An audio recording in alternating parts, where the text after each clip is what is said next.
another video on the cards from Legends of Runeterra. We are missing only 2 regions, but I believe that today we will have by far the most lore references. That's because lore-wise, the 2 more expanded regions we have are Shurima and Demacia.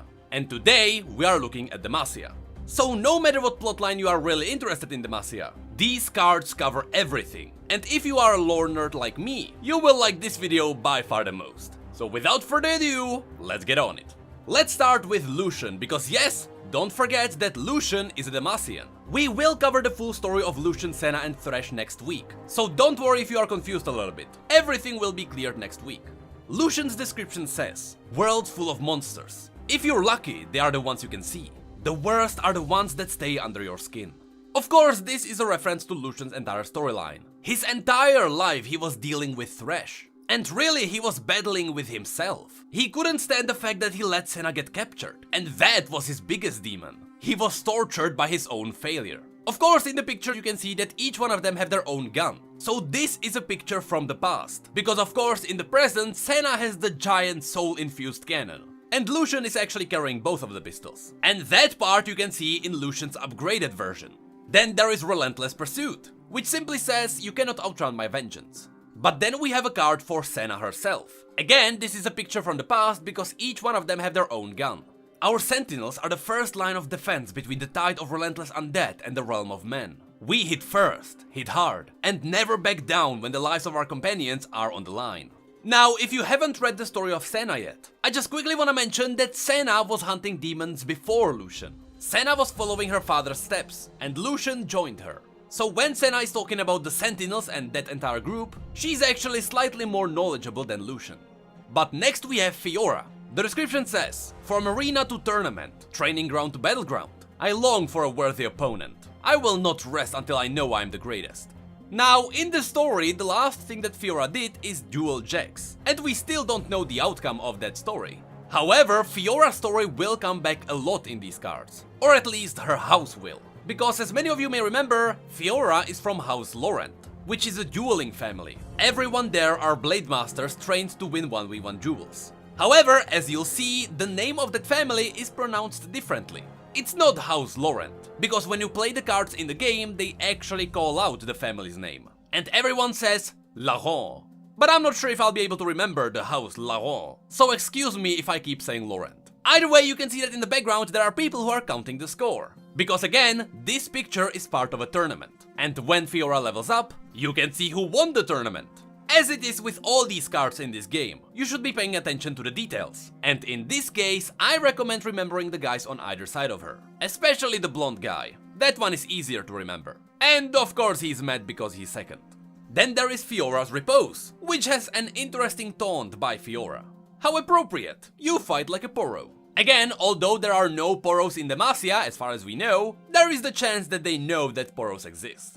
So, although again, remember that anything that we can find in Legends of Runeterra is canon until proven otherwise by universe, when it comes to Poros, all of those references are usually for comedy purposes. We shouldn't really take anything Poro related as canon. Then we have Lux. The description says, I've always known there is something different about me, a light from within. I'm not sure what it is, but I have to find out. 2 cool things in this picture. Number 1, she is in a forest, and she's there on purpose. Because Lux can't really use magic in Demacia because everyone would find out what she is, she has to train with her magic in secret, and she usually does that in the remote forest of Demacia. The second thing is that this picture reminded me the end of Lux's story. Remember that the last part of Lux's story happened in the comic, where she left Demacia. She left Demacia to make sure the poor mages are able to live peaceful lives. So her being in a forest could also be a reference to that. And the upgraded version, again, is also in a forest. But now that we have a second look at it, this can't be happening at the end of the comic, because she doesn't have her staff. In the first art, I thought that she simply hid her staff, but here she is casting spells without it. And of course, since Lux got her staff at the end of the comic, this is a picture from the past. So again, she's learning how to use her spells in a remote Demacian forest. Then there is Lux's prismatic barrier. Surprisingly, here she does have a staff. The world can turn its back on you when you're different. People say your differences make you weak, but they make us strong, compassionate. Even in the darkest times, I'll protect you. And then we have a card for Final Spark. I've hidden my light for my whole life. What would happen if they knew? If I knew what I could really do? Of course, that's a reference to the fact that even LUX doesn't really know what she can really do. Silas taught her a lot, but she still doesn't know her limits. Then we have Garen with the Dauntless Vanguard. Before I go into the description, first of all, notice the armor. Previously, when we had a look at the Shadow Isles, this armor appeared a lot. So at least now we know that these round helms with the golden rim and the white wings on top of it is the elite armor of the Dauntless Vanguard, which are one of the most elite warriors Demacia has. The only step above them are the Royal Guards of Jarvan. Also, a really cool detail, notice the person walking in the background. This is a massive character, and we'll get to her soon. But here the description says, you think me rigid, single-minded, predictable. I am rigid, for nothing can sway me. I am single-minded, for I believe in Demacia. I am predictable, for I will surely defeat you. The upgraded version of Garen has the same description, but now we can see him on battlefield, with the soldiers of the Dauntless Vanguard behind him. I wonder if the light is the light of justice, aka Kale. And then we have Garen's Justice. Justice always comes full circle, which is a reference to him spinning. Then we have Chain Vest, another item with new lore. This confirms that Chain Vest is from Demacia. Demacian steel is known throughout the world for its superior strength. Its forging requires smith of equal strength and repute. And then we get to the woman you could see in the background of Garen's card. Now she may look like a random Demacian, but this is CITHRIA of CLOUDFIELD. Now I understand that some of you may not be sure who this person is, but this is actually one of my favorite characters in Demacia, because CITHRIA was the main character of the story Turmoil, which is the story where Demacia asks for the Arbormark mages to help Demacia with their problem with Silas. AKA, it's the story right after Silas killed Jarvan III. And CITHRIA is the Demacian soldier that bonded with the Arbormark mage. And although she's obeying the Demacian code, she could see that not all mages are evil. I'll be honest, I would really love it if CITHRIA became a champion in the end. Her story already has a big potential. Anyway, her description has a cool reference too. Each night before bed, my mother would tell me stories of Demacia's greatest heroes as she sharpened her sword. Her dreams were full of adventures, and today I'll begin a story of my own. So this card shows the moment that CITHRIA for the first time set her foot in Demacia. But don't worry, we will get more cards about her later. Then we have FLEETFEATHER Tracker, because yes, remember that Demacians use a lot of animals in their armies too. Well, 3 animals really. Hawks, raptors and horses. The description says, these relatives of the silverwing raptors have the predatory instincts of their cousins, alongside a dodged unfamiliarity with their own comparatively diminutive size. So yes, here we get it confirmed, these eagles are relatives to the silverwing raptors. I just love the fact that they wear armor too. Then we have MAGESEEKER CONSERVATOR. And if you know me, you know that I love the MAGESEEKERs. They already have so much cool lore behind them. But if you don't know, the MAGESEEKERs are special Demacian mage hunters. They wear blue cloaks and they wear silver half masks. That's how you can easily distinguish a MAGESEEKER in the crowd.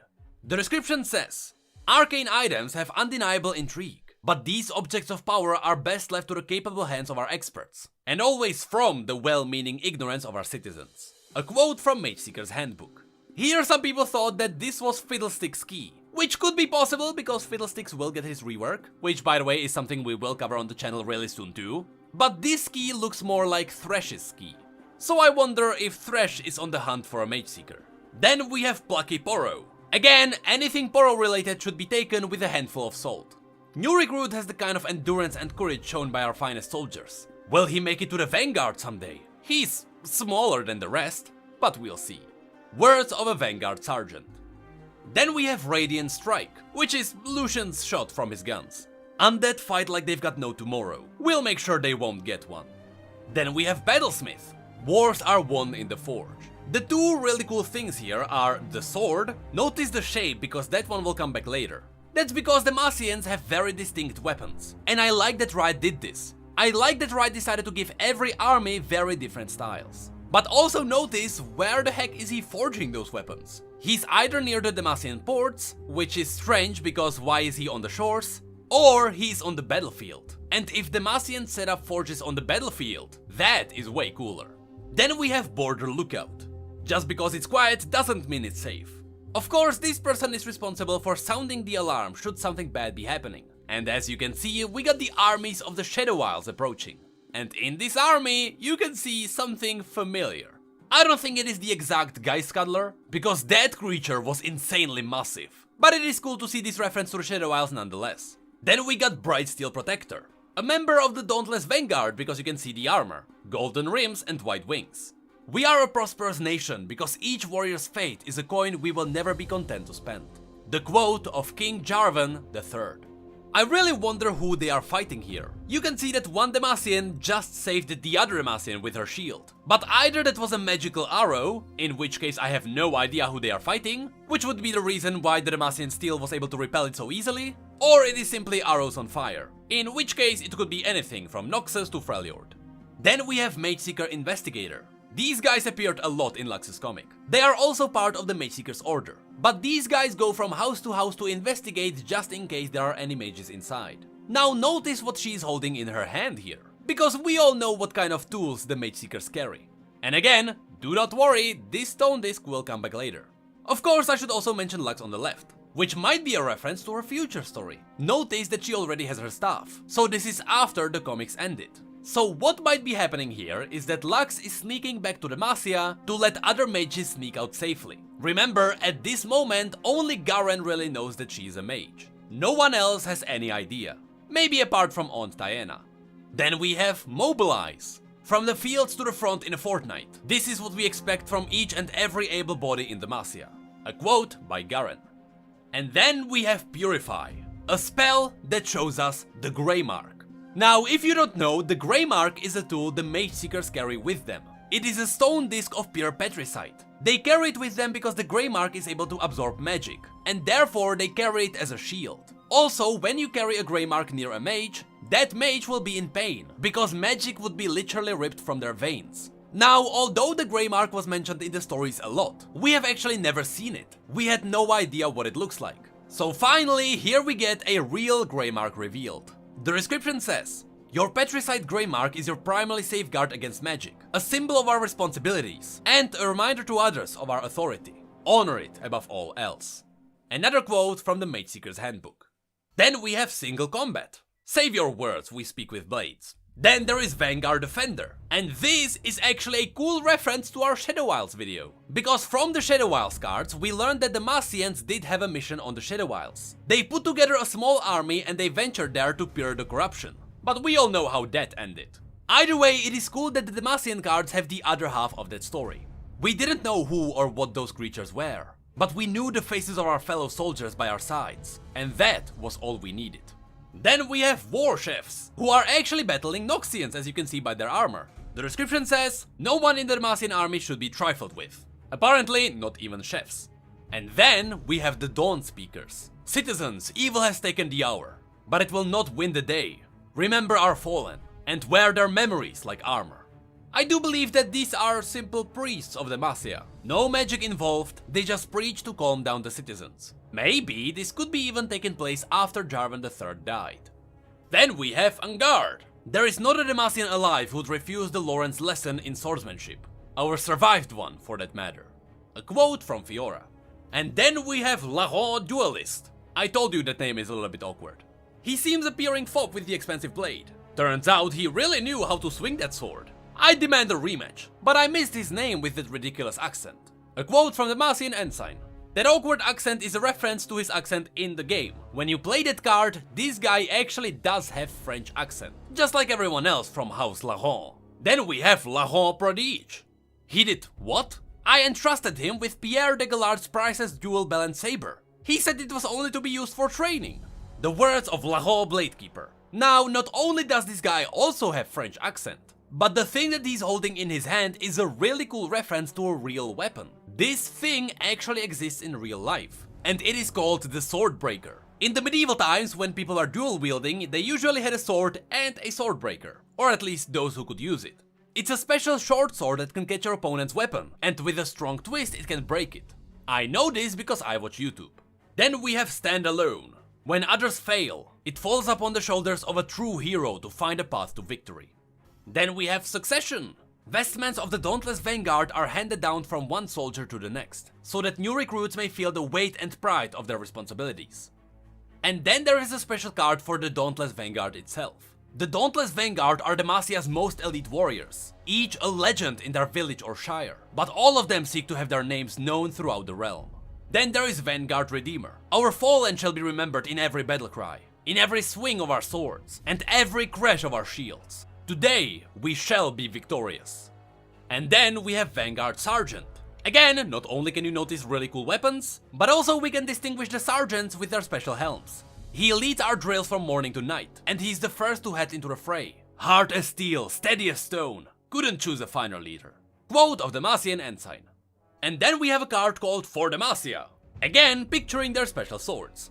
It is our homes, our families, our comrades in arms. It is our pride, our honor, our strength. And so today, as we fight for its defense and its very existence, let us shout its name, Demacia. I'm not exactly sure if this is a reference to the story For Demacia, because there was a lot of chanting in that story, but it's a cool card nonetheless. Then we have Lahore Bladekeeper. You know, the person who entrusted him the expensive sword. Yes, they are beautiful, but like any fine instrument, they only reveal their true beauty in the hands of a master. And in the background you can see all sorts of dueling blades, but on the wall there is also the crest of House Lahore. Then there is Lahore Chevalier, which Fiora doesn't seem to be proud of. Anyway, this is the blonde guy that ended up second in the tournament. Good grief, Fiora said. It's interesting that the person in the foreground actually looks like a Noxian. Even the thing they hold in their hand looks like the black brutish weapon you could find in Noxus. I wonder what's the story here. Then we have Mageseeker Inciter. And this seems to be quite a cool new addition to the Mageseeker order. Long ago, the wild magics of the Rune Wars brought all Runeterra to its knees. Thus, our order was created to protect our kingdom by ridding of its magic, whether abroad or within. Quote from the Mageseeker's handbook. Now, the interesting here is, and why I was surprised that this card exists, is because this Mageseeker is actually reflecting the magic back. In other words, they are using Petricide to absorb it, but then use it in the battle against the enemy. So they are casting spells. And the card even references that too. You get rid of a spell, but you get more powerful the more powerful the spell was. So I wonder if these guys are like the last resort in the Mageseeker army. Because it shouldn't matter who is using magic. To the Mageseekers, magic is always evil, and they would never wield it for their own good. But maybe, in some cases, they don't have a choice, and they have to use the special Mageseekers that can wield magic. I also like how these guys have special masks. Maybe it is to distinguish them even more. Then there is Silverwing Scout, and of course, Silverwings are the raptors. The description says, arrows rained down from the fortress walls in droves, but none could touch the fleck of silver darting through the sky. And of course, a really cool detail, these Silverwing Raptors come from the home of Quinn. Then there is Silverwing Vanguard, which is pretty much like the Dauntless Vanguard, but only it's not humans, it is raptors. They fell from the clouds like silvery bolts of lightning, swift and sure as they drove towards their targets. Then, as suddenly as they appeared, they were gone. Then there is Vanguard Bannerman. You must understand the weight of our banners. It flies for our king, our houses, our citizens. It is our unwavering belief in Demacia itself. Hold it high, show them our pride. Quote from Diana Crownguard, the aunt of Garen and Lux. Then we have Vanguard First Blade. The battle cry sounds, and my feet are already turning over the soil. I need nothing but my lady's order to know my destiny and enact her will. And of course, the lady in the background is none other than Diana Crownguard. More on her later. But then we have Vanguard Squire, and this is where we get the interesting stories. See, on the ship here we have someone who looks very similar to CITHRIA. And one wonders if this is the end of her road, because here she is the squire of the Dauntless Vanguard, which means that she was newly recruited. So this could be taking place sometimes after the story turmoil, because there she was also kind of a new guy when it comes to the Demacian army. But later we will get one more card. The super strange thing is where they are headed. It seems like this was the mission where they attacked the Shadow Isles. Because what you can see in the background really does look like the Shadow Isles. But we'll still see more on that later, because there is one more CITHRIA card to go. Everyone I met, every journey I took taught me something new. But the more I learned and the stronger I became, the more I realized I had much further to go. The quote of CITHRIA, Vanguard Squire, which is a direct confirmation that yes, this is CITHRIA. Then there is Back to Back. Cover me, I'm going in. Funny, I was about to say the same to you. Lorne and Dax of the Eastern Battalion. These names are slightly familiar to me, So I wonder if they were mentioned in the story for Demacia, where Garen has an entire squad of special soldiers. Then we have Radiant Guardian. Again, this is taking place during the war with the Shadow Isles. Now, I do understand that this is supposed to look like an angel, but don't worry, it's just clothing. I don't think this Demacian is a mage, nor is it an angel. Waves of cold undead hands pulled down her companions. Only she remained, a gleaming beacon of justice, whose blades seemed to sing the names of the fallen with every swing. So although this person looks quite cool, we probably know how it ended for her. Then we have Silverwing Lancer. It takes a bold heart to trust their lives to a Silverwing, locked in combat above solid ground. Bold and highly durable. Quote from Garen. Then there is Vanguard Cavalry. Notice that awesome lance that is really just a massive sword. I really love the flavor of the design. The Vanguard needs no drums, no music to keep time in their advance. Only the steady, even beat of hoofs against soil. And then we have CITHRIA, the Bold. This is actually the latest point of CITHRIA's story. She's in a battle, we just don't know what she's battling with. Legends, tales, they were never just fiction to me. They were adventures calling my name. I left Cloudfield to discover my own adventure, only to find I would have many, and they are just beginning. Then we have Detain, a special spell that actually shows us the Demacian cuffs. Submit to us. We are the law and you are its subject. There is nothing more. The quote of a Mageseeker. And that specific Mageseeker was this guy. Again, notice that really cool half mask and grey mark on their belt. Citizens of Demacia, it is my honor to keep you safe, but we must demand your unwavering support. For even within our high walls, mages still walk among us. Then we have Redoubled Valor. In Demacia, to be as good as two of the enemy isn't just a boast. Then we have Remembrance. Today we rise to fight the injustices that felled those before us. The sacrifices of our comrades were not in vain. It's kind of funny when you realize the previous cards, where they mentioned that they pass these helmets from soldier to soldier. This helmet will not stay here on the grave. It's actually going to a new recruit. And then we have Diana Crown Guard, the person with the biggest shoulder pads in Valorant. At least you can see where Garen got it from. And of course, yes, this is the aunt of Garen and Lux. That's why you can see Lux in front of her. She knows that Lux is a mage. And just like Garen, she's trying to hide it from the rest. But they both know that eventually that might not be possible. Our house has bled for this realm. You will not throw away this family's honor for a few tricks of light. This is interesting because Diana never directly approached Lux knowing that she's a mage. Diana never mentioned it. She simply talked about it with Garen behind Lux's back. And neither Diana nor Garen ever revealed that they know that Lux is a mage. So this quote might not be directly canon. Then we have Reinforcements. Our rivals know that to strike at any of us is to strike at all of us. The Vanguard's Code. And the last card we have here is BRIGHTSTEEL Formation. I really love this picture, because not only can you see the same flamey arrows from before, but you can also see that they are attacked with catapults, which makes me think that they might be against Noxians. Also, you can see Silverwings in the background.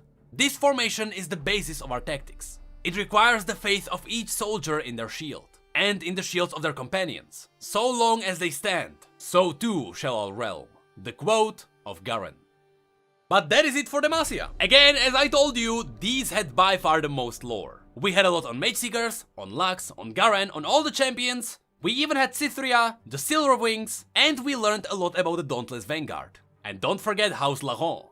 I believe that these cards were by far the best so far. There were simply too many cool references. But that's going to be it for now. Next time we are going to have a look at the last deck. So you don't really need to suggest what we'll have a look at next. Although you still can.